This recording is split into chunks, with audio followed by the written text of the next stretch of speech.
Well, how y'all doing today? Hope y'all having a blessed day. So I'm going to be making some chili today. This is a pack of that. It's like half and half ground beef and pork blend.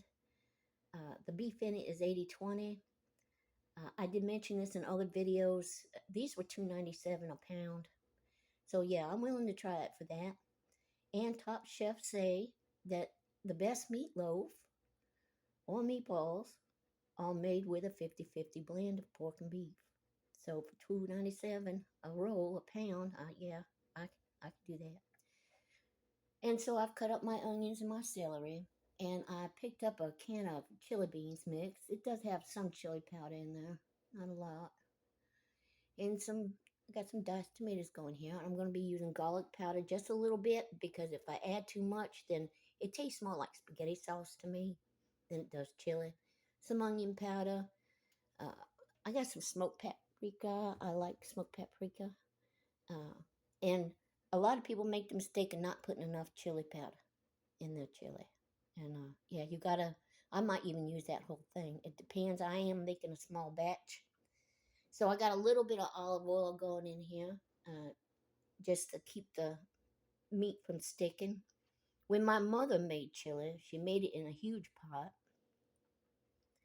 and she bought separate cans of beans. I do like this because I like black beans in my bean mix with my chili, and this does have black beans in it.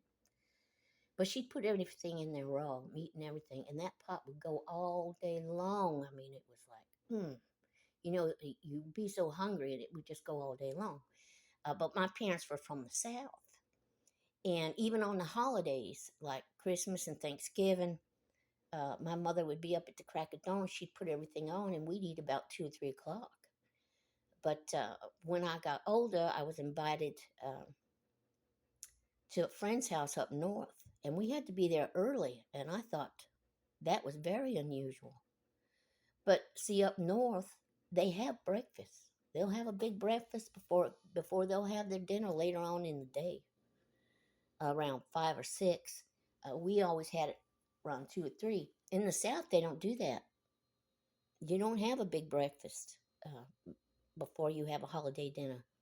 You smell that thing cooking all day, and so they get up early and put it on.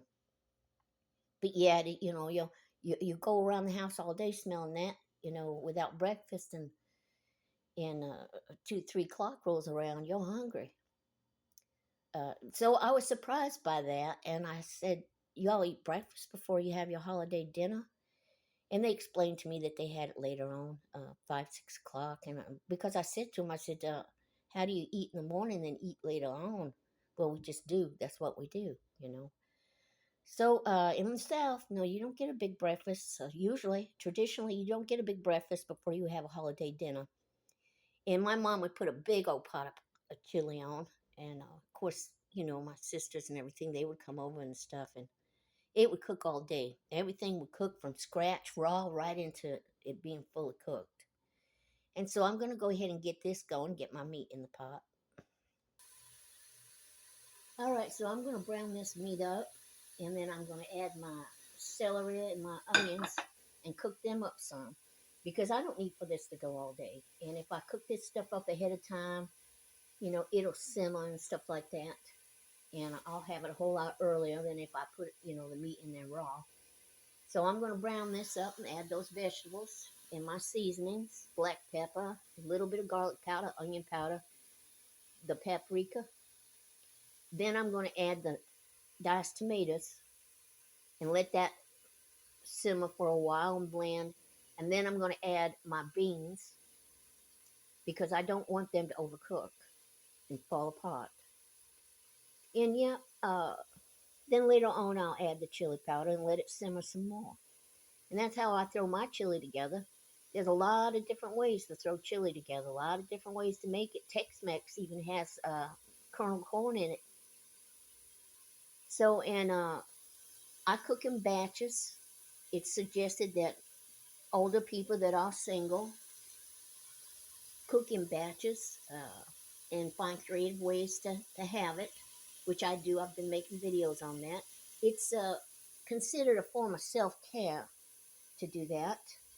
Uh, because they say that too many people that are by themselves, that are elderly, tend to turn towards eating out a lot or overly processed foods that are frozen, and too much of that is not, it's not good for you. A break once in a while, all right, but they tend to lean towards that because they're by themselves. So they suggest to cook in batches and be creative. Now I can later on make some macaroni and make this chili mac. I can put some in a casserole dish and mix up a box of Jiffy Mix hiding back there, ladle it over the top, and have a chili cornbread bake. Put some cheddar cheese on that. There's just a lot of things you can do with it. Even put it over spaghetti. So that's what I'm doing today, and when I get it done, I'll just make up a short and let y'all see what it looks like. Thanks for stopping in, for your thumbs up, for your comments, large or small. I appreciate them all. Y'all have a blessed day. Bye bye.